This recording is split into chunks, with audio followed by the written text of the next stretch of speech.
Ok, vamos a dar inicio a esta serie de conferencias con respecto a, y como lo he tratado de llamar, o lo he tratado de identificar como el ser humano y la intervención angelical, un tema del cual nos va a arrojar cierta información para comprender lo que hoy día en el mundo se habla con respecto a ciertos eventos extranormales o paranormales o fuera de la realidad humana, y que se han difundido y se les ha dado una connotación pues un poco vaga y un poco atrevida, ¿no? Y ahorita les voy a hablar de qué tema, ¿ok? Así que voy a comenzar con una introducción antes de ir a la serie. Esta serie contempla 10 capítulos. Vamos a ver hasta qué capítulo vemos el día de hoy, ¿ok? Entonces, para iniciar les quiero mostrar una línea del tiempo como la vimos en la conferencia pasada, una línea del tiempo más o menos según lo que las escrituras nos muestran en diferentes libros, en diferentes datos, en diferentes profecías, en diferentes revelaciones, más o menos una línea del tiempo dentro del espacio de tiempo que se conoce como o como lo podríamos llamar dentro de la eternidad, dentro de aquello que es sin fin. Y lo que también aquí puse una palabra que se conoce dentro de los astrofísicos o cosmólogos, la singularidad, ¿okay? La singularidad y el horizonte de eventos. Eso es algo que quiero comentar aquí respecto al tiempo, porque hoy día se especula demasiado respecto a qué ocurrió antes, qué ocurrió después, y con los conocimientos actuales de los cosmólogos, creyentes lo han puesto en aprietos y para responder ciertos eventos dentro de el tiempo, ¿ok? La singularidad espacio-temporal es un término que se usa dentro de las ciencias astrofísicas, ¿okay? Y se puede definir como una zona del espacio-tiempo donde no se puede definir alguna magnitud física relacionada con los campos gravitatorios, y eso viene a relucir con respecto a las teorías generales de la relatividad de Albert Einstein, ¿okay? Cuando entra estos conceptos, entonces entran las definiciones complicadas humanas, ¿okay? Les he comentado que dentro de la teología se tiene, por ejemplo, como un dogma que el universo y que la Tierra tienen 6,000 años, ¿okay? Sin embargo, hay información interesante que nos dice que pues estos 6,000 años solamente son un pequeño espacio desde Adam Harishon, desde la creación del hombre, que se le da imagen y conforme a la semejanza del Todopoderoso, pero que en otros tiempos ha ocurrido otros eventos, ¿okay? Y aquí también puse algo que se conoce dentro de la astrofísica como el horizonte de los sucesos, es decir, la línea del tiempo en donde la eternidad hay un evento en donde más o menos se puede comprender ciertos eventos, hasta que dentro de la eternidad se termina el otro horizonte de los sucesos o de los eventos, y lo entendemos, o lo voy a mostrar, como la segunda venida del Mashiach y la restauración de todas las cosas, y entrando una vez más a la eternidad. Aquí puse este símbolo que es el infinito, representando la eternidad, representando el tiempo que en la eternidad el Eterno hace un espacio, ¿ok? Y bueno, rápidamente en esta gráfica lo que voy a mostrarles es, como les decía, según ciertos o bueno, según toda la escritura, podemos ver algunos sucesos. ¿Ok? En medio de la eternidad, o en un momento de la eternidad, según lo que vemos también en Proverbios, antes de todas las obras, antes de todo lo físico, el Eterno emana al Mashiach. Aquí está el Aleph y el Tab, que es el Ben Elohim, o el Hijo unigénito, o el primogénito, o el Adam Kadmon, como se le conoce en el judaísmo también, el hombre primordial o primigenio, y a través de él viene toda la creación. ¿Ok? Aquí vemos todos los querubín, terafim, serafín, ofanim, arcángeles, ángeles, tronos, potestades, etcétera, etcétera, todo lo que son entidades celestiales, de las cuales lo que se conoce como Luzbel o Lucifer, según la escritura, es establecido como el gran querub y el ángel de luz, ¿okay? o que es el que, como el máximo representante de todas las huestes, el cual vamos a ver más adelante que cae y queda ese, como lo hemos visto en otros estudios, queda ese lugar, por decirlo, vacante, y es el lugar que va a cumplir o va a ocupar la famosa esposa, ¿okay? O la novia del Mashiach, ¿okay? Entonces ese lugar queda solo, pero bueno, dentro de la singularidad de eventos del tiempo que no podemos comprender, ocurre esta primera creación. De hecho, en la escritura en Proverbios vemos esto, y vemos también que estos sí son creados. ¿Okay? El Mashiach, el Hijo, es emanado, es engendrado, y las huestes son creadas. ¿Okay? Y aquí se establecen, se establecen aparentemente, según algunos textos judíos místicos, se establecen siete arcángeles que en realidad aparecen, y bueno, aparecen también dentro del libro de Enoch.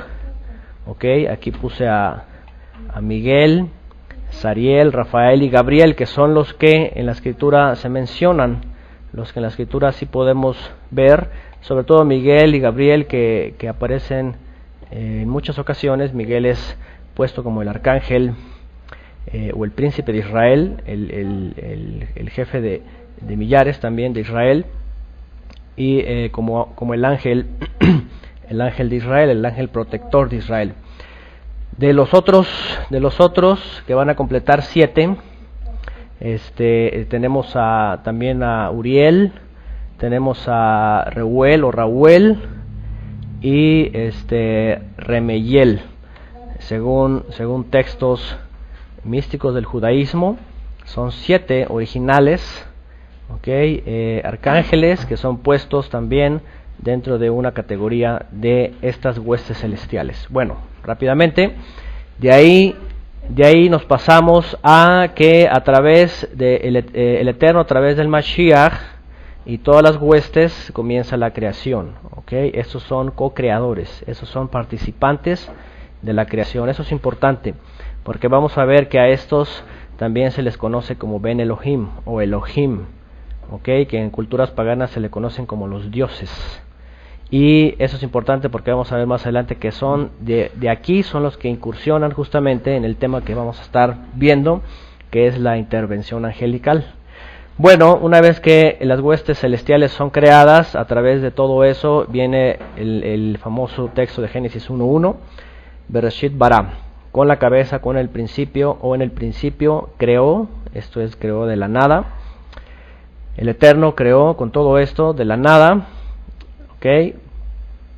Los cielos y la tierra, dice, toda la materia, ¿ok? Y a partir de aquí, según lo que vimos en Génesis 1:1, ¿ok? Al 1 al 2, hay una singularidad, es decir, dentro del espacio-tiempo hay algo que no podemos determinar, ¿ok? Hay personas que hablan de miles, o cientos de miles, o millones de años, posiblemente, no sabemos.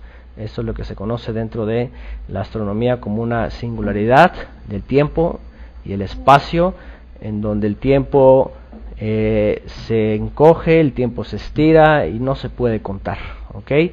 Dijimos que de Génesis 1:1 a Génesis 1:2 a donde aparece Behar es Tohu Babohu, y la tierra estaba sin forma y además estaba vacía, desordenada y vacía. Literalmente dice, recuerdan que dijimos que la tierra tenía un desorden y además era una cosa grisácea, y no había creación, es decir, como que había ocurrido una destrucción.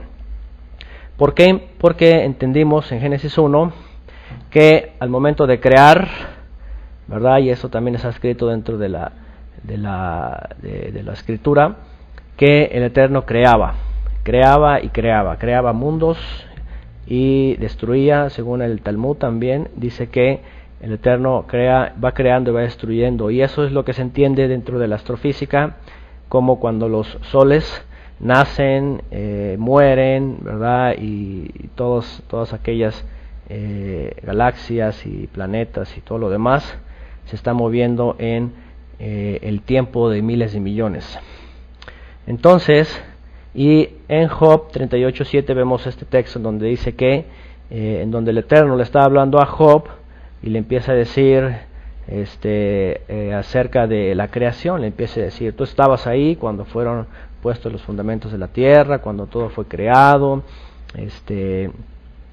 cuando las Pléyades, cuando el Orión, cuando la Osa Mayor, bla bla bla, todo aquello. Y llega un momento donde dice en el verso 7, y dice que los hijos se regocijaban en la creación.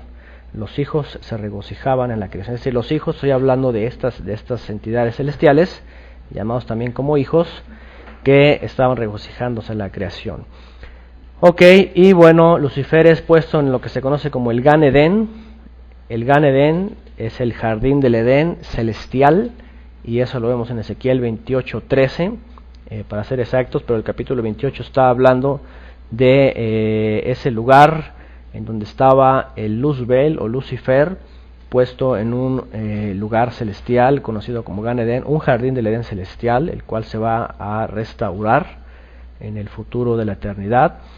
Y bueno, ahí vemos, según Ezequiel, puesto a esta entidad celestial como mayor. Sin embargo, vemos obviamente que hay una rebelión, ¿verdad? En Isaías 14 ya aparece la rebelión. Esos dos están en formas alegóricas, ¿ok? Eso está hablando el profeta con respecto a Tiro, el rey de los antiguos fenicios. Sin embargo, entre líneas viene el misterio de la caída de Lucifer.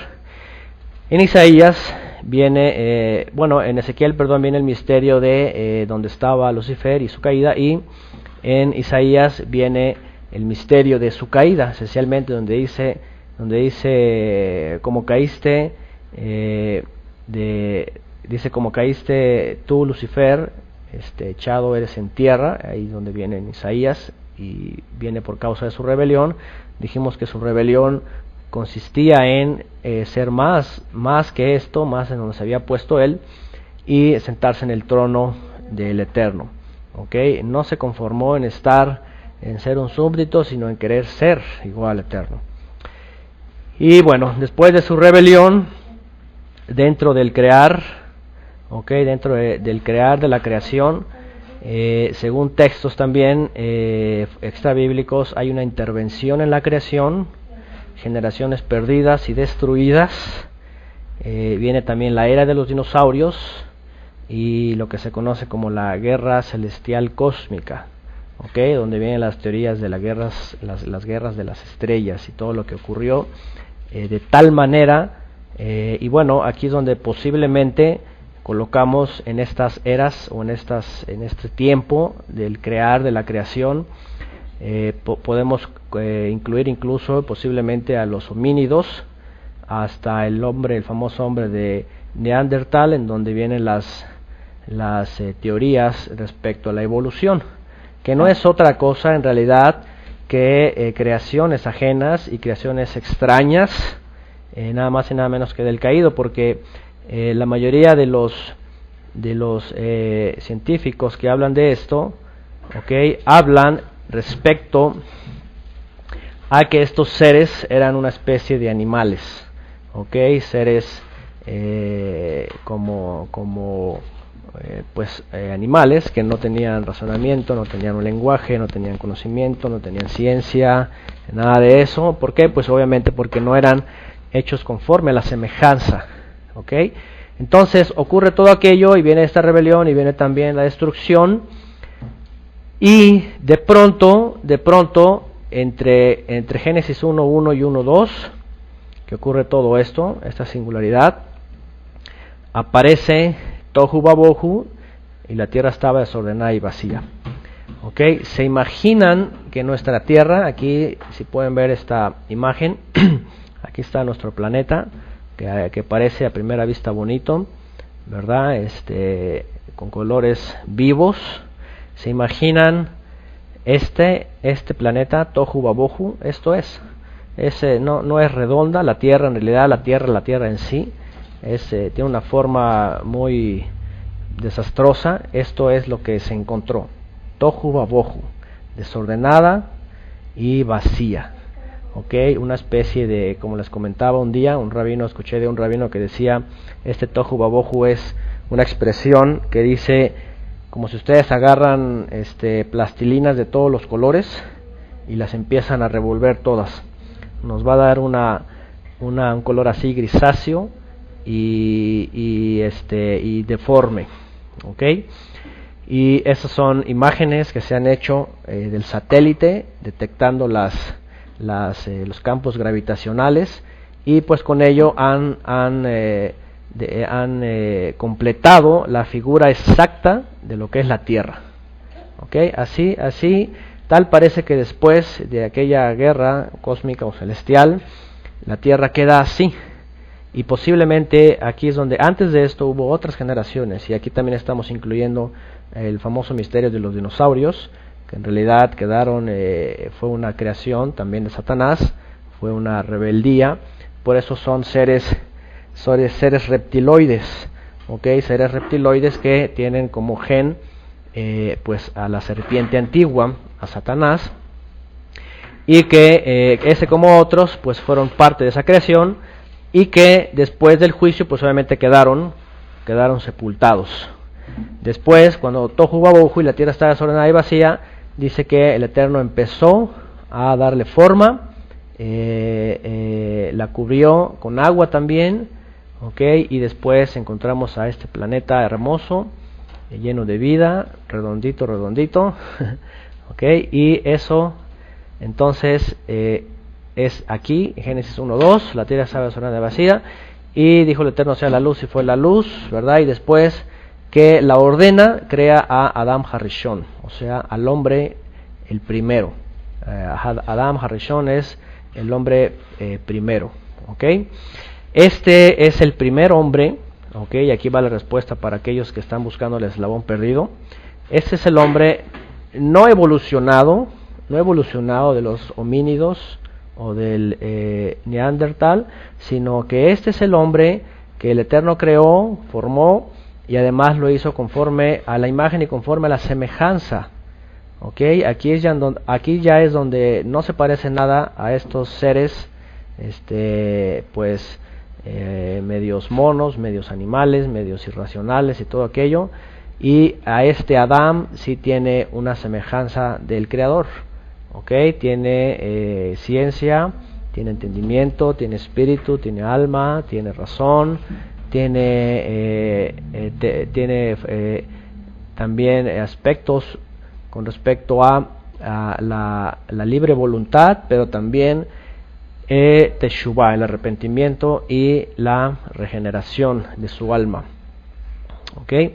Y además, el Eterno a este ser, dijimos que cuando le dice sopla aliento de vida, ¿okay? Lo hace una Neshama Haim, es decir, ese se traduce como alma viviente, pero habíamos dicho que dentro del contexto hebreo, Nefesh es el alma que tiene vida, Nefesh Haim, pero a Adán se le dio el Neshama Haim, o sea, un espíritu o un alma que tiene la capacidad de poder alcanzar la eternidad. ¿ok? Por ejemplo, los animales tienen nefesh, son nefesh hayot. Los animales son nefesh hayot. Son vivientes, tienen un alma baja que no van a heredar la eternidad. Es decir, los animales simplemente viven en este mundo, mueren y sus almas son dejadas, ¿ok? No heredan la eternidad. Sin embargo, este Adam que el Eterno creó es Neshama Haim, que le da la capacidad para poder entrar a la eternidad a través del Ruach Haim. El Ruach Haim es el que porta Yeshua, lo que se conoce como espíritu vivificante. Una vez que Adán peca y cae, esa Neshama Haim se vuelve en Nefesh Haim, o sea, un alma que es viviente, pero que la muerte lo retiene. Cuando viene el Mashiach, cuando viene Yeshua, le da la capacidad al hombre de ser otra vez Neshama Haim a través de su espíritu vivificante. Ok, entonces este es el Adam conforme a la imagen y la semejanza, lo que dentro de la paleontología podemos decir conocen como el hombre pensante, el famoso Homo sapiens. ¿Ok? Entonces, el Homo sapiens es lo que ellos llaman como el hombre pensante, que no es otra cosa que la creación del Eterno a la imagen y la semejanza. Bueno, después vimos en la línea del tiempo, ¿okay?, que una vez que aparece Adán, viene la intervención del rebelde. Eso lo vemos ya en el capítulo 3 de Génesis. Dice, pero la serpiente era astuta, y bueno, estaba hablando de Satanás, ya hablamos todo aquello con detalles, qué ocurrió aquí, cuál fue el pecado original, el famoso pecado original, qué es lo que ocurrió, viene la caída del hombre, y aquí viene lo que hemos platicado la semana pasada con respecto a el tiempo del hombre, desde el diluvio hasta la segunda venida del Mashiach, ¿ok? Y bueno, aquí es importante porque a partir del diluvio son destruidas ciertos seres que ya habían incursionado en esta etapa de la vida del hombre a través de la intervención de Satanás y los famosos Nefilim, que en hebreo significa los caídos, ¿okay?, los que caen, y también otros seres, Giborim, Refaim, Anakim y en las amalecitas, de los cuales vamos a hablar justamente en la conferencia más adelantito, y vamos a entrar en detalle qué ocurrió en este tiempo. ¿Ok? Aquí ven estos seres producto de la mezcla entre los seres celestiales y las humanas. Ok, bueno, a ellos se les dan 70 generaciones. En su pecado se les encierra en el pozo del abismo. 70 generaciones son contadas para ellos, que son, si contamos posiblemente que 70 generaciones habla de 70 años, estaríamos hablando de 4.900 años, que sumados desde Adán hasta el diluvio, pues nos está llevando justamente en este periodo. O sea, en cualquier momento se puede cumplir este periodo, en donde se conoce como el día de el juicio final, cuando Yeshua regrese. Bueno, entonces aquí encontramos la historia de Israel, desde el llamamiento de Abraham hasta la redención de Israel, el remanente, cuando el Ben Elohim, el Hijo emanado del Todopoderoso, que es el Cordero Inmolado, redime a Israel.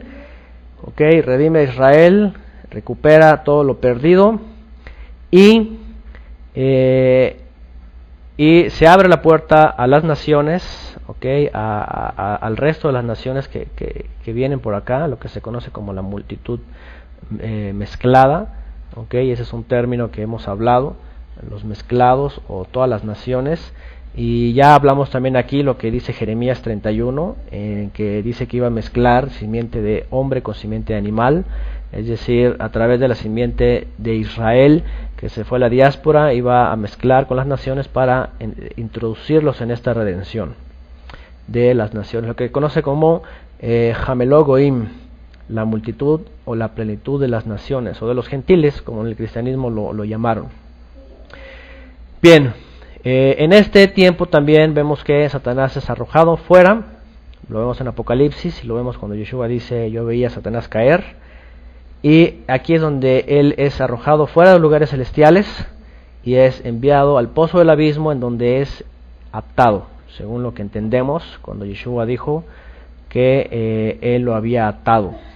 Entonces viene este tiempo en donde es atado, en el tiempo, lo que se conoce como la última era, en lo que algunos calculan que son 2024 años, y llega un tiempo donde es desatado. Bueno, eso es lo que vimos la semana pasada en profecía, y en este corto tiempo es justamente el tiempo en el que hemos vivido a partir de la primera hegemonía mundial, posterior a la época del oscurantismo, hasta que Yeshua regrese,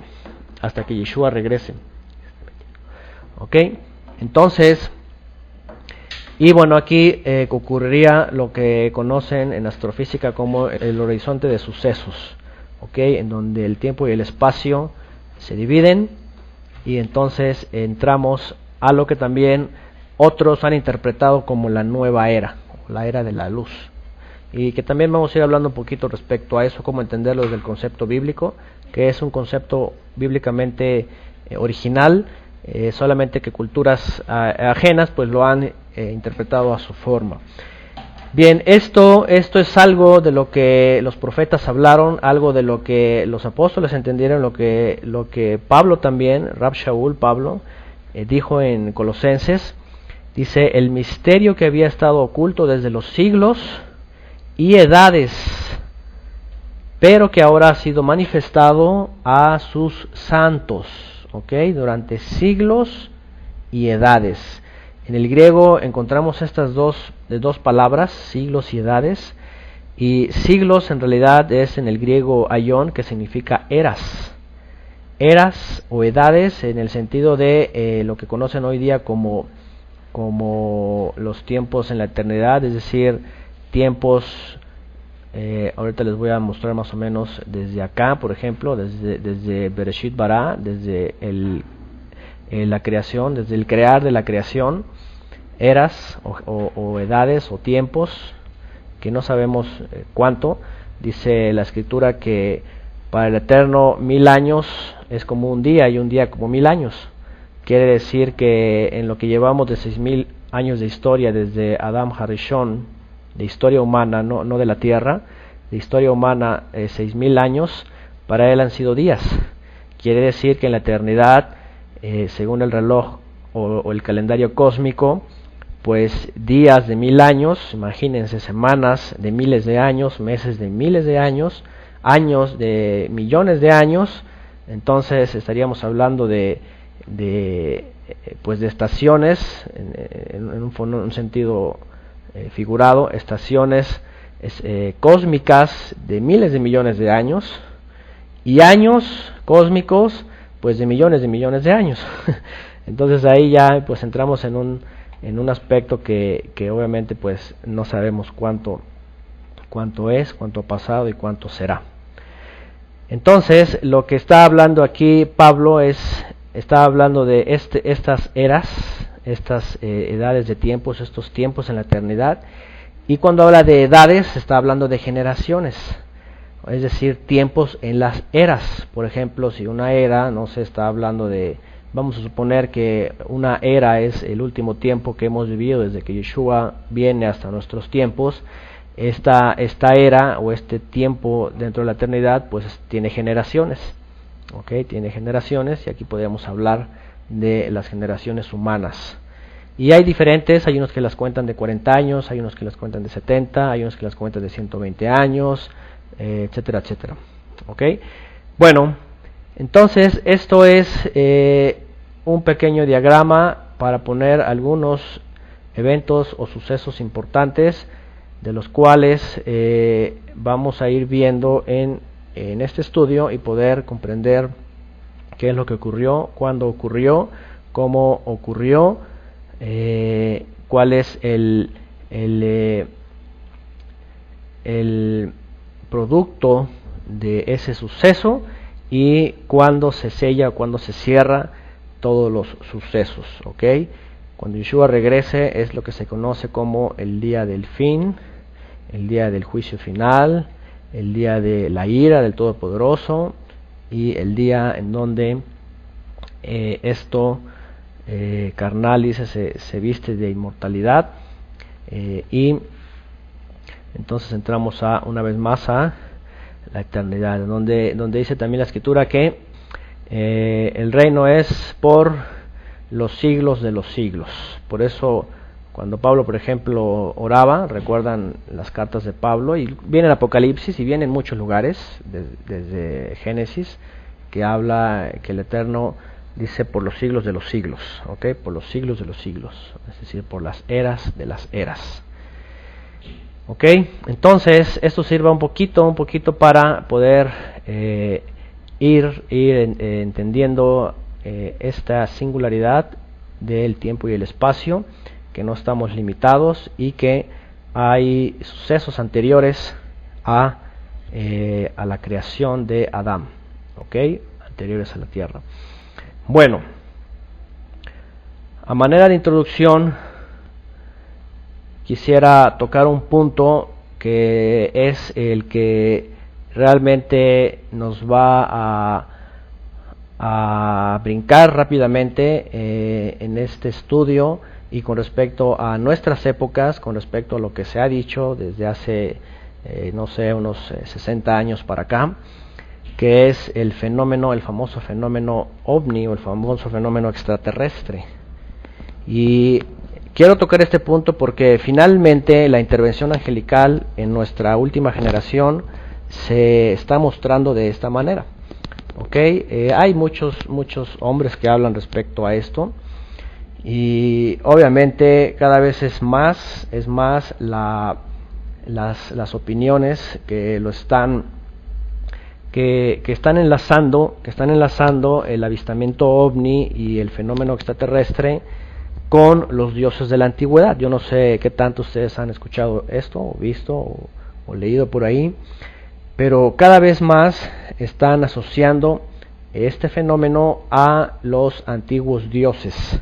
Y hay varios autores de mucho tiempo y muy preparados, que incluso están obviamente refiriendo mucho esto a los antiguos sumerios, a la antigua civilización caldea, de donde precisamente procede Abraham, y de donde justamente la Torá nos da la respuesta de qué es, qué significa, cómo repercute y hasta dónde va a acabar esto.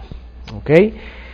Y eso es interesante porque creo que ninguna generación, aunque dicen que ya ha ocurrido esto en generaciones pasadas, en ninguna generación esto había sido tan popular. Hoy día con los medios de comunicación, evidentemente es muy rápido que todo se riegue por la red, principalmente por la red internacional, por la internet, y haya toda esta información, ¿ok? Y yo creo que también lo podemos entender a lo que dijo Yeshua con respecto a el fin del tiempo, ¿no? Al respecto a los falsos profetas. Dice en Mateo 24, porque se levantarán falsos ungidos o falsos cristos, según la traducción, y falsos profetas, dice, y harán grandes señales y prodigios, de tal manera que engañarán, si fuere posible, aún a los escogidos. ¿Ok? Evidentemente hay un gran engaño, y no necesariamente es por medio de los hombres, sino que hay un gran engaño que es extraterritorial, y pues la palabra más exacta, ¿va? Un engaño extraterrestre, es decir, entidades que en realidad son, podríamos decir, celestiales, caídas, se materializan y vienen a dar como resultado un engaño extraterrestre, y que el hombre pues está tratando de vincularlos a sus antiguas deidades, y que finalmente son, o que el hombre tiene como origen ya no la evolución, sino como origen la manipulación genética de los antiguos homínidos. Bueno, tendencias de las últimas décadas sobre el origen de la humanidad: falsos ungidos, aquí le puse también cristos, iluminados, avatares en el movimiento extraterrestre. Okay, no sé si han escuchado estas frases de los avatares, de los iluminados o de Krishna y todas esas tendencias de la nueva era, que está muy popularizado y que además está muy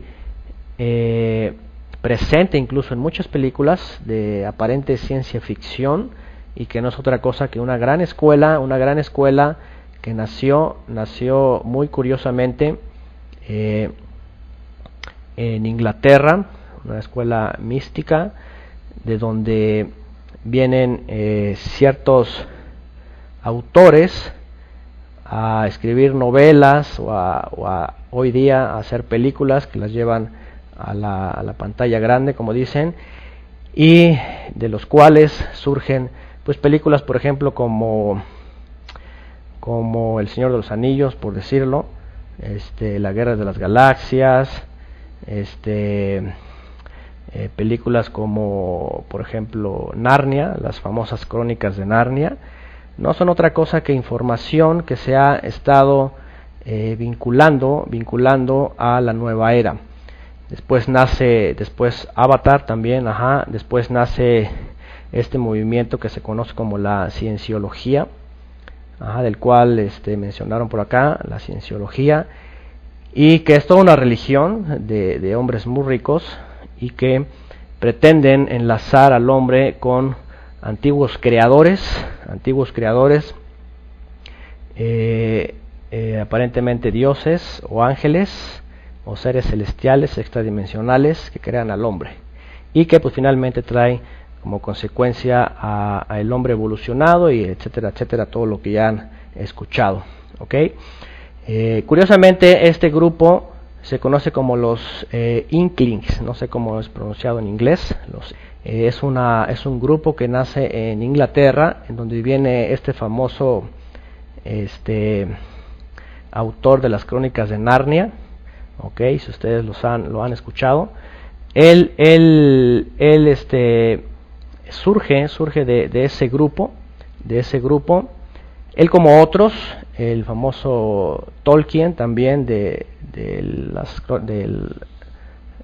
los Anillos, El Señor de los Anillos, Lewis, que es las crónicas de Narnia, otro que se llama Owen Barfield, Charles William.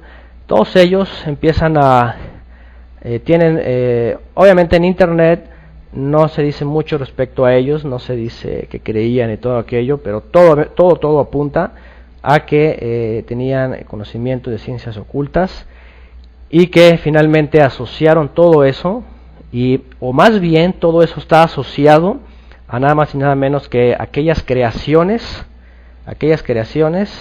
que Satanás fue haciendo en el tiempo dentro de la eternidad, y que después fueron saliendo a la luz y empezando a tratar los hombres modernos, a tratar de entender cómo una evolución, del hombre hasta llegar hasta el hombre evolucionado. Entonces vamos a ir introduciéndonos un poquito a estos conceptos y a este entendimiento, y vamos a tratar de ver principalmente qué es lo que dicen estos famosos autores de los últimos o de las últimas décadas. Entonces quisiera pues en esta introducción introducir este tema que bíblicamente lo vamos a ver como los ángeles caídos, los ángeles que caen, que después se conocieron como los dioses falsos, y después en las culturas posteriores a la Sumeria se les conocieron como los seres mitológicos, que hoy día se les están refiriendo a extraterrestres, y que no son otra cosa que Satanás y las huestes de las tinieblas en los últimos días, que están y que entran dentro de los famosos Ofanim, que son tronos o que son seres de luz, y que actualmente muchos se representan o la gente los ve como objetos luminosos, que esferas, que no sé, naves, que cuerdas y todo aquello luminoso, y que luces por aquí, luces por allá, y que la Virgen se apareció por acá, y que la cruz estaba Han habido varias apariciones así, que la Virgen y que la cruz se ven en diferentes lugares, y no es otra cosa que estos seres de luz que son caídos, y que es el último engaño de Satanás, el engaño del fin de los tiempos. Y bueno, quisiera hablar un poquito de un grupo que ha impactado desde hace varias décadas hasta acá, y que es el más fuerte a nivel mundial, que son los raelianos, la secta principal promotora del contacto extraterrestre, un ejemplo de Satán y sus huestes suelto antes de su fin. Y bueno, aquí extraje una imagen de una de sus revistas que se llama Contacto. Aquí viene el número de su revista, la fecha, y aquí dice revista, ¿verdad?, o periódico del movimiento raeliano. Y vean, dice: el movimiento raeliano es una secta ovni que promueve la creencia de que unos seres extraterrestres muy avanzados científicamente, conocidos como los Elohim, fíjense, eso lo pueden ustedes averiguar en internet, y así le llaman ahí los Elohim, una de las palabras que se usa en la Torá y en los textos apócrifos para referirse a Dios, habrían creado la vida sobre la tierra mediante ingeniería genética. Según la doctrina raeliana, una combinación entre la clonación humana y la transferencia mental podría, en última instancia, proveer a los humanos del don de la inmortalidad. ¿Se acuerdan de quién dijo seréis como Elohim? Esa es la inmortalidad, está buscando el ser humano de su propia fuente de los caídos. Dice: el movimiento raeliano es considerado como una nueva religión por sus afines y como una secta por sus detractores. Claude Bourlihon, más conocido como Rael, dice: nacido en 1946, hijo de Colette Bourlihon y de Marcel, dice, industrial judío de Alsacia, curiosamente, fue un periodista deportivo que llegó a tener su propia revista sobre el mundo automotor, llamada Autopop, sin demasiado éxito. Este hombre se afirma haber tenido un contacto con un Elohim el 13 de diciembre de 1973 en el cráter de un volcán cerca de Clermont-Ferrand, en el centro de Francia, en plena crisis del petróleo y con la prohibición del gobierno francés de disputar carreras de automóviles. De esta manera, su revista sufrió un serio revés, y como por casualidad tuvo ese supuesto contacto siguiendo las instrucciones que supuestamente le dio el alienígena. Bourlihon fundó el movimiento raeliano, que presume de tener 55,000 miembros en 84 países diferentes. Estos son los que estuvieron promoviendo justamente la clonación. Ellos tienen un grupo de científicos muy adinerados y con todas las herramientas, y ellos comenzaron a hacer esto de la clonación. Raelianos, ¿de dónde venimos? ¿Cuál es el propósito de la vida? ¿Cómo podemos vivir pacíficamente y felices? Eso es lo que ellos están a explicar. Dice: esta revelación increíble comparte el conocimiento con la ciencia, la religión, el amor, las relaciones, los gobiernos, la meditación, el infinito, la sensualidad, la vida eterna y mucho más. Que por cierto, hablando de sensualidad, este cuate trae un séquito de muchachas que le rodean. Ellos, según él, son sus guardaespaldas y las pone como ángeles. Dice: ahora es el momento de dejar de creer y comenzar a entender. Dice Rael, dice: la revolución raeliana está trayendo audazmente un cambio paradigmático completo en nuestro planeta.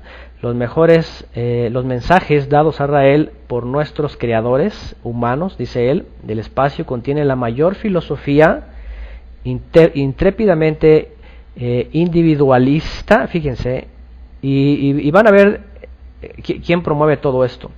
La mayor filosofía intrépidamente individualista, de amor y no conformismo. Ahorita se van a dar cuenta en dónde está metido este mensaje filosófico de amor y no conformismo. Dice Rael: una hermosa combinación de espiritualidad, sensualidad y ciencia. Dice: científicos humanos de otro planeta crearon la vida en la Tierra usando el ADN. Y aquí esto lo tomé yo de una de sus revistas. Dice: dejando rastros de esta creación maestra en las escrituras y tradiciones de todas las religiones, Y es a lo que se refieren, dice él, Moisés, Jesús, Buda y Mahoma. Es tiempo de darles la bienvenida, dice él. ¿Qué, cómo y cuándo sucedió? Dice en su autobiografía, dice el 13 de diciembre del 73, lo que vimos, periodista francés fue contactado por un ser de otro planeta y le pidió construir una embajada para recibirlos en su regreso a la Tierra. Hace tiempo les dije que la ONU ya había creado una embajada extraterrestre, si recuerdan, hay una mujer por ahí que no recuerdo su nombre, representante de esta embajada extraterrestre, dice la ONU, bueno, dice, continúa acá, este ser extraterrestre medía un poco más de 4 pies de altura, si no me equivoco 120 centímetros aproximadamente, contaba con cabello oscuro y largo, ojos de forma almendrada, piel color verde oliva y transmitía una gran armonía y un gran sentido del humor, es lo que dice él. Rael recientemente lo escribió tan simple como lo siguiente: si este ser estuviera caminando por alguna calle de Japón, nadie lo hubiera notado. En otras palabras, él se veía como nosotros y nosotros como él. De hecho, fuimos creados, dice él, a su imagen, como se describe en la Biblia. ¿Qué les parece? Ya está asociando su teoría a la Biblia. Él le dijo a Rael, nosotros somos quienes creamos toda la vida en la tierra, según este extraterrestre. Dice, ustedes nos confunden con dioses, dice él. Nosotros estamos presentes en los orígenes de sus religiones más importantes. Ahora que la humanidad ha alcanzado una madurez para comprender esto, deseamos contactarlos oficialmente a través de una embajada, según la revelación de este ser a este hombre, conocido hoy día como Rael. ¿Cuáles son los mensajes según él? Y bueno, estoy citando a él mucho porque, como les digo, él fue casi el pionero de este anuncio a nivel mundial y de crearlo como una religión y de implantarlo en muchas mentes y en las últimas 2 o 3 décadas los últimos autores respecto a este mensaje de los dioses extraterrestres se han basado en estas teorías. En estas teorías, y entonces han hablado mucho respecto a eso. Hay varios autores, pero ese es el que como que lo ha difundido más y ha tenido más recursos y ha hecho lo que les digo, fue el que empezó a usar la clonación y justamente hablando y usando la clonación como genética, como trato con la genética. Dice, los mensajes transmitidos a Rael explican detalladamente que la vida sobre la Tierra no es el resultado de la evolución al azar. Dice él, tampoco es el trabajo de un Dios sobrenatural, fíjense. Es una creación intencionada, utilizando el ADN, dice, por avanzados científicos quienes crearon humanos literalmente a su imagen. Dice él, lo que podríamos llamar creación científica. Referencias de esos científicos y de su trabajo, así como de su símbolo del infinito, pueden ser encontrados en el antiguo libro de muchas culturas. En los antiguos libros de muchas culturas. Por ejemplo, en el Génesis, cita él, el texto bíblico de la creación, la palabra Elohim ha sido incorrectamente traducida como una palabra en singular, Dios, pero realmente es una palabra en plural que significa aquellos que vinieron del cielo. Y por eso estoy usando a este autor, porque él hace uso de esta palabra Elohim, de la cual vamos a hablar también en la conferencia y vamos a tratar de entender qué significa eso, cómo es de que la Torah la usa y por qué la usa y a quién se refiere. Dice él, y el singular es Eloham, también conocida como Allah. Culturas indígenas de todo el mundo recuerdan a estos dioses como aquellos que vinieron del cielo, incluyendo a los nativos de África, América, Asia, Australia y Europa. Y bueno, esto es verídico. Ahorita les voy a mostrar cómo en culturas antiguas recibían a estos aparentes seres del cielo y tenían contacto, los mismos mayas lo tenían. Dice, dejamos que la humanidad progresara por sí misma, según estos seres, los Elohim, sin embargo, se mantuvieron en contacto a través de profetas, incluyendo a Buda, Moisés, Mahoma, etc. Todos ellos elegidos y educados específicamente por ellos. El objetivo de los profetas fue el de educar progresivamente la humanidad a través de los mensajes que ellos les enseñaron, cada uno adoptándolo a la cultura y nivel de comprensión de la época, dejando asimismo rastros de los Elohim, ya que así podremos reconocerlos como nuestros creadores cuando la humanidad alcanzara un avance científico elevado y comprendiéramos.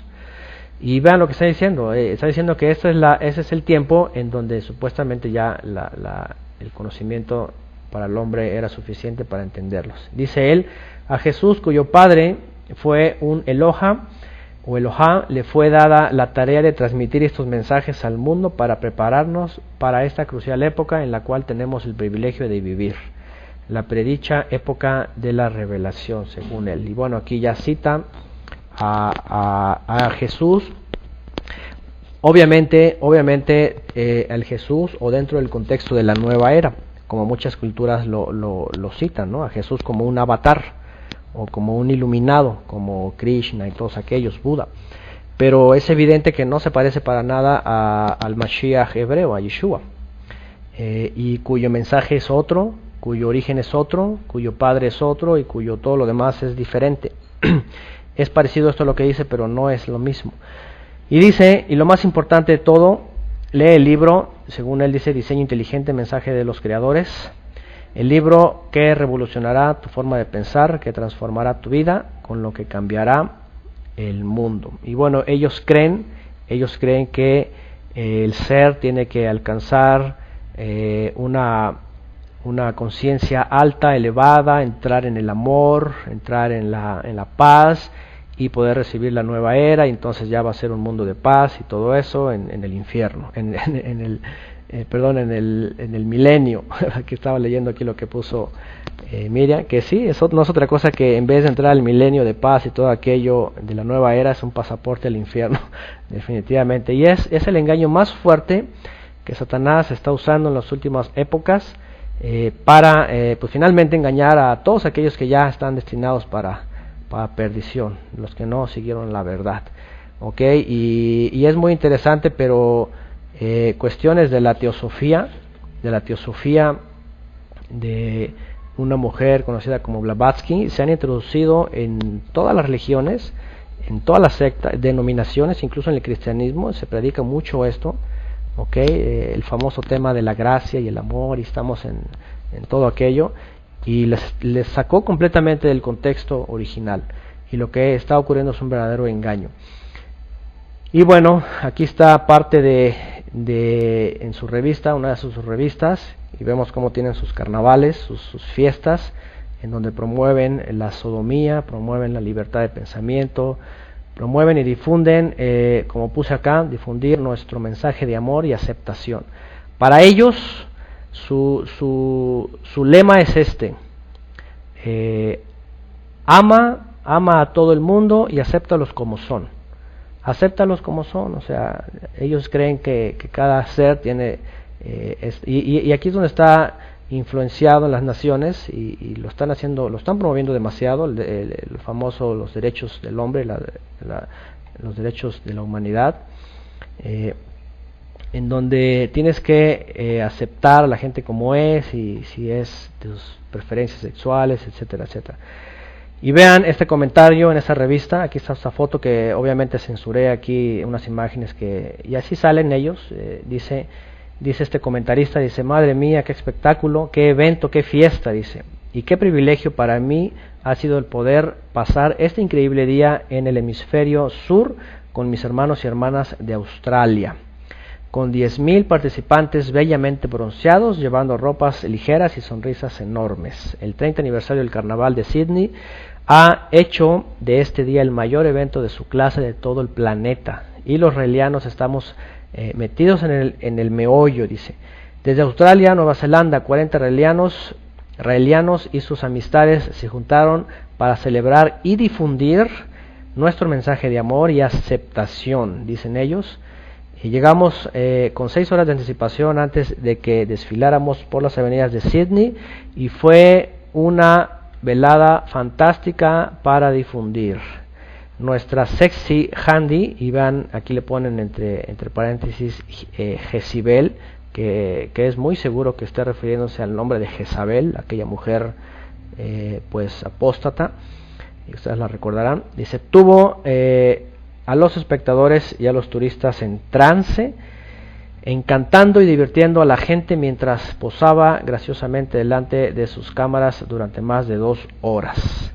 Y bueno, aquí vemos todo lo que ellos están promoviendo, ¿verdad? Y vean, es muy curioso porque ellos usan la famosa Magen David. Vean en esta foto, acá está una Magen David, o la famosa estrella de David, que pues realmente y tristemente la adoptó el judaísmo sionista, la ha hecho un símbolo de Israel, pero si ustedes buscan en toda la Biblia no aparece este símbolo. Y bueno, hay una conferencia también que vamos a hablar de los aspectos de la estrella de David. Y aquí está, vean una vez más, con los colores de la comunidad gay. Y bueno, aquí está todo lo que ellos promueven. Aquí está un representante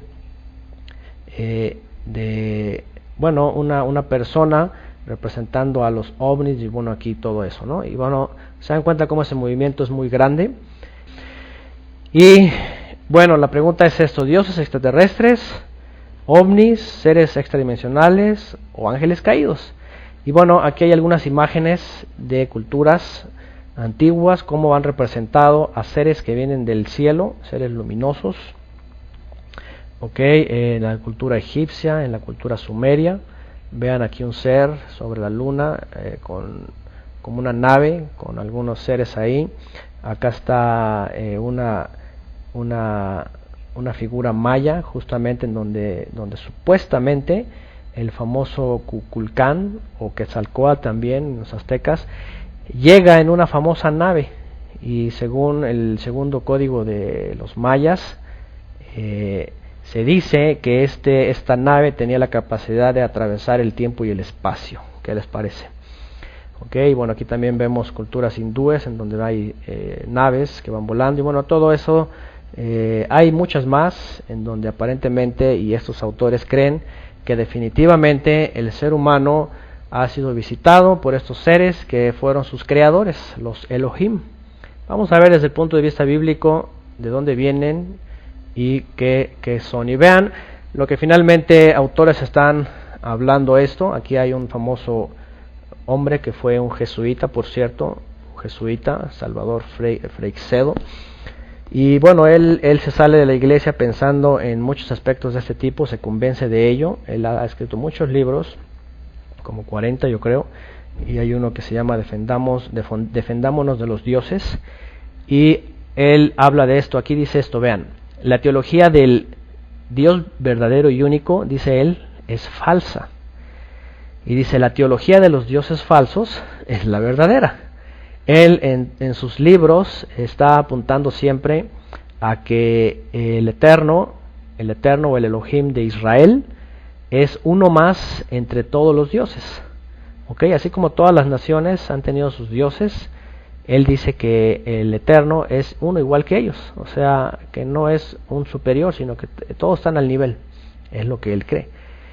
Vean, dice, pero con la misma sinceridad tenemos que decir desde el comienzo de este libro, es el libro Defendámonos de los dioses, dice, que le retiramos nuestra fe como Dios universal y único al Dios del Pentateuco, dice él, al que reducimos su categoría convirtiéndolo en uno más de los muchos dioses menores que a lo largo de la historia han estado utilizando a los hombres, según este autor. Vean lo que dice: los reyes magos existieron, pero no son ellos los que les traen los juguetes a los niños. El Dios judío de que se nos ha hablado en el Pentateuco también existió, dice, pero dice él, no es el Padre bueno que él quiso hacernos creer, según él, y mucho menos es el Dios universal, creador de todo el cosmos, dice él. Es simplemente un suplantador más, que al igual que muchos otros semejantes a él, dice él, pretendió hacerse pasar por la gran energía inteligente, creadora de todo el universo. ¿Qué les parece? Y pues bueno, él llegó a esas conclusiones después de ser un erudito jesuita en la Iglesia Católica, y a saber, una vez que revelaron en el Vaticano todos estos documentos respecto a los extraterrestres, pues él vio que la Iglesia Católica no tenía otra postura más que pensar que también son seres de la creación. Incluso les hablé en alguna ocasión de que la Iglesia Católica ya ha tomado sus posturas respecto a eso. Ellos creen que son creadores, o que son incluso que son seres que necesitan ser bautizados. Háganme el favor. Ya, la Iglesia Católica, de hecho, ustedes van a internet y van a ver que hay un científico, un astrónomo del Vaticano, que dice que es necesario que esos extraterrestres también sean bautizados. Entonces, pues bueno, ya ahí vemos cómo la postura de la Iglesia, pues, tiene sus interpretaciones, pues, erróneas. Bueno, eso es lo que dice este autor, y como él hay muchos que hablan de estos aspectos, y sobre todo enlazándolo con los antiguos dioses, ¿ok? Y vean, aquí hay un libro más, hay una serie que se llama Crónicas de la Tierra, y hay varios libros en estas crónicas. El autor es Zaharia Sitchin.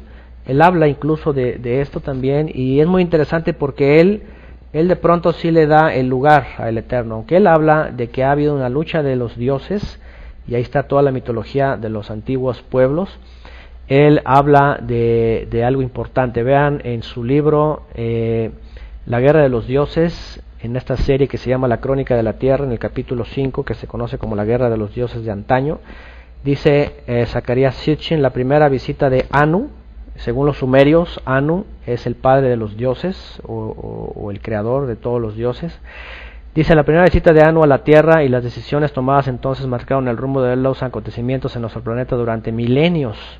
Con el tiempo llevaría a la creación de el Adán, según él, dice, el hombre tal como lo conocemos, el Homo sapiens, aunque también sembrarían las semillas de futuros conflictos en la Tierra, entre Enlil. Enlil en el sumerio no es otro que el griego de Zeus, y que después pasó a ser Júpiter en el romanismo, en Roma, que le asociaron a Deus o a Dios, es lo mismo. Y dice, y Enki, según la cultura o la religión griega, es Poseidón. Dice, así como entre sus descendientes, dice, pero con anterioridad tuvieron lugar las insidiosas y amargas luchas entre la casa de Anu y la casa de Alula.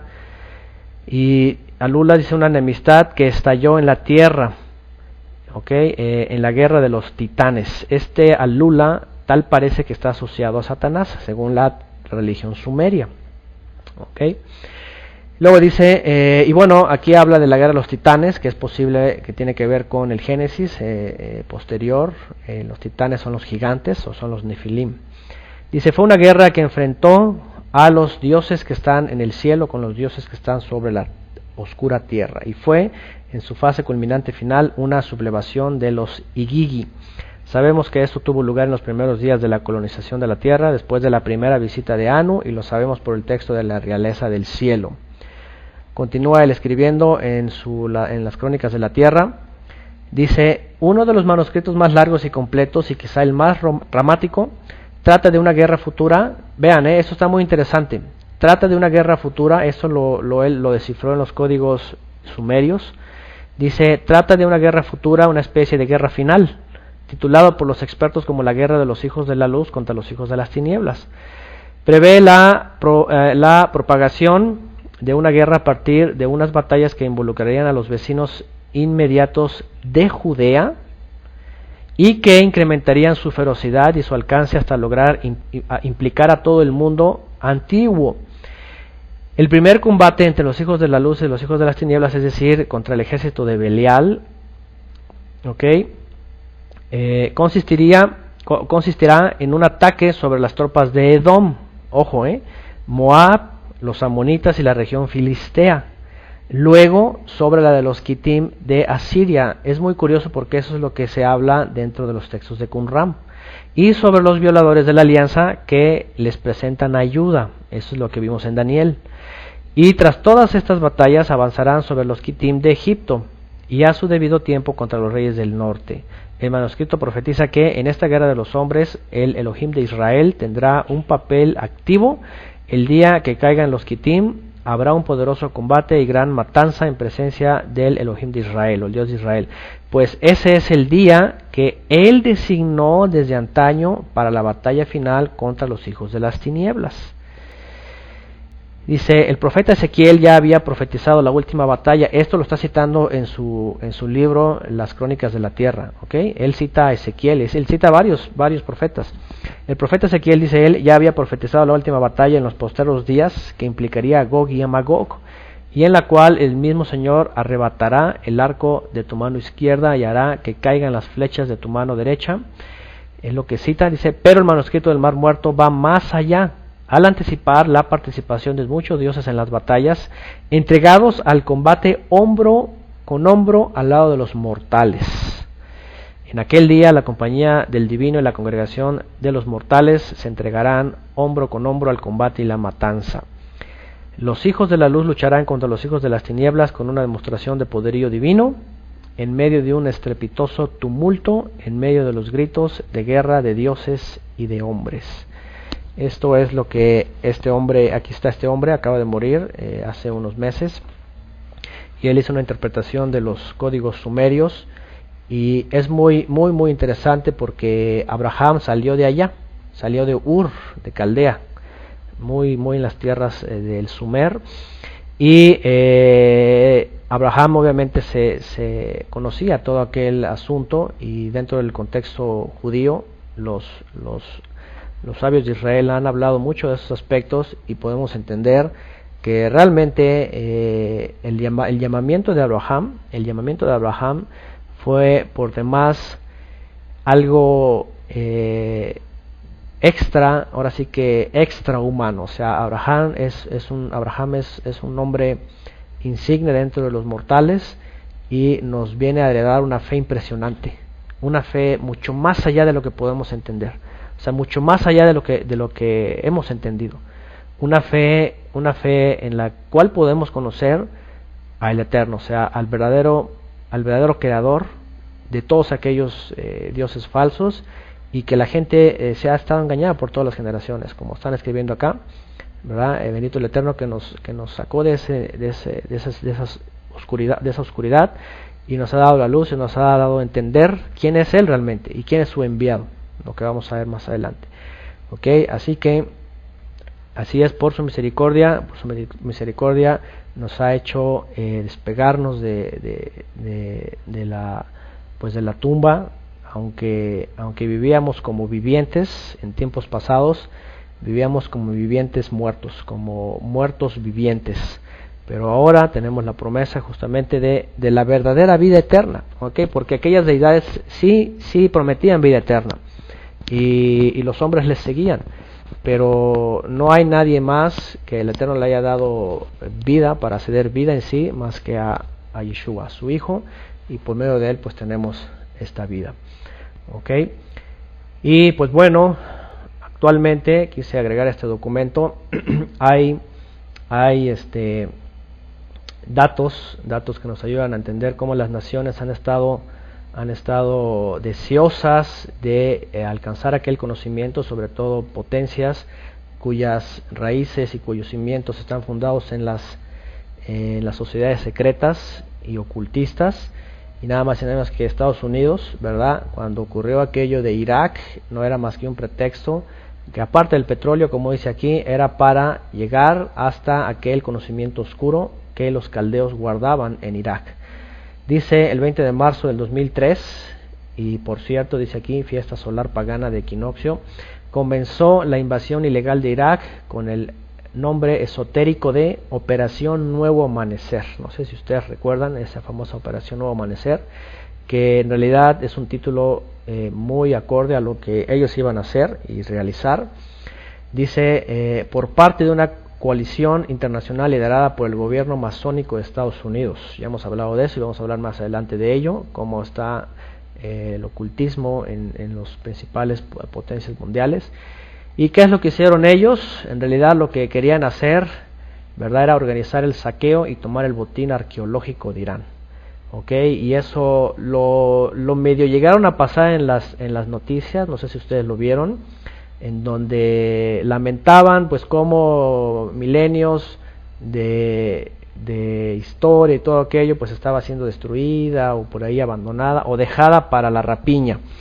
Pero lo que hicieron realmente es saquear todo aquel conocimiento. ¿Por qué? Porque a la sociedad secreta les interesa todo el ocultismo caldeo, así, les interesa todo el ocultismo caldeo. Ok, y bueno, iba más allá que dice, pues aparte del interés del control del petróleo en Irak, el gobierno de Estados Unidos y sus sociedades secretas satélites manejaban también una agenda oculta con un interés paralelo y secreto para apoderarse del tesoro arqueológico en Irán, una agenda arqueológica secreta que desconocían oficialmente los demás socios, como el gobierno español de Aznar y los gobiernos de los países que formaban la coalición internacional, como Dinamarca, Australia, Polonia, etcétera. Ok, no todos sabían que lo que realmente querían era saquear todo aquello. Y bueno, dice, esos son algunos de los miembros que formaban el Consejo Americano de Política Cultural, que participaban en todo aquello. Y qué curioso, pero en vez de militares y en vez de jefes de Estado, pues incluyeron a expertos, expertos en cultura, en arte, en numismática, por cierto, para descifrar todo aquel conocimiento antiguo.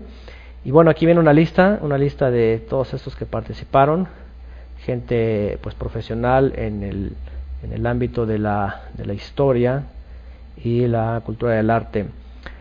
Y bueno, este texto es mucho para ahorita leerlo, pero dice, para resaltar lo más importante, las sociedades secretas iluminadas de Estados Unidos tenían un gran interés para apoderarse de muchos tesoros arqueológicos de un gran valor iniciático y esotérico, como una serie de tablillas y piedras sumerias, así como otros objetos sumerios, babilonios, acadios y asirios, etcétera, que reflejaban mensajes de una civilización de extraterrestres, seres extraterrestres que bajaron a la Tierra, los dioses procedentes del cielo estelar. Si ustedes estudian, y vamos a verlo más adelante dentro de la masonería y de los Illuminati que fundaron Inglaterra y Estados Unidos, adoran a las deidades sumerias, y una de ellas, por cierto, es el ave fénix, que la representan en Estados Unidos como el águila, o la lechuza también. Tienen un lugar en Estados Unidos, de hecho en California, en donde tienen un búho así grandote, una lechuza, en donde van a hacer sacrificios ahí a sus dioses. Y bueno, dice curiosamente, muchas de estas tablillas antiquísimas eran auténticos expedientes X, verdaderos OPARs, esto literalmente dice artefacto fuera de lugar, que no encajan para el cómputo del sistema oficial, ya que revelaban información sobre avanzadas tecnologías que la humanidad no ha podido desarrollar y conocer todavía, pero que sin embargo sí existieron en el pasado remoto de nuestro planeta. De aquí es donde surge la película y la serie esta de los Transformers, en donde si ustedes la ven con detalle se van a dar cuenta que está hablando de esta tecnología. Ellos dicen ahí que la tecnología que el hombre usa hoy día es una evolución tan rápida de conocimiento extraterrestre, dicen ellos. Y bueno, eso es lo que a ellos les interesaba, llegar realmente, lo que actualmente es Irak, pues necesitaban llegar al antiguo Sumeria, Acadia, Babilonia, y traer todo aquel conocimiento. Aquí está otra vez Zecharia Sitchin, quien habló de todo aquello, al cual inquietó este hombre a los gobiernos para poder llegar a ese conocimiento extraterrestre o de los antiguos dioses. Y bueno, dice dice el objetivo del consejo era relajar y amoldar las leyes sobre antigüedades en Irak, que serían aplicadas por un oportuno régimen político bajo el control americano en la posguerra iraquí. Y bueno, pues ya sabemos esta historia detrás. Por ahí los que ya vieron el video el documental de la guerra que usted no ven, ahí dan a notar todo esta historia detrás de las guerras, que realmente son otros intereses. Y pues bueno, para terminar, unas pequeñas imágenes en donde vemos cómo los soldados americanos e ingleses entran y empiezan a despojar cualquier cantidad de objetos antiguos, y tal parece que con el fin, y que por cierto se llevaron muchos escritos antiguos, muchos escritos esotéricos de hechicería, los cuales les interesa nada más y nada menos que a las sociedades secretas estadounidenses, obviamente cuyos líderes también son líderes de la nación americana. Y pues bueno, aquí vemos este saqueo, vean sus antiguas deidades sumerias. Y pues esto también como un dato para saber que este mismo tema, aunque ustedes no lo crean, las potencias están bien involucradas en este asunto y tratando de pues usarlo para sus intereses.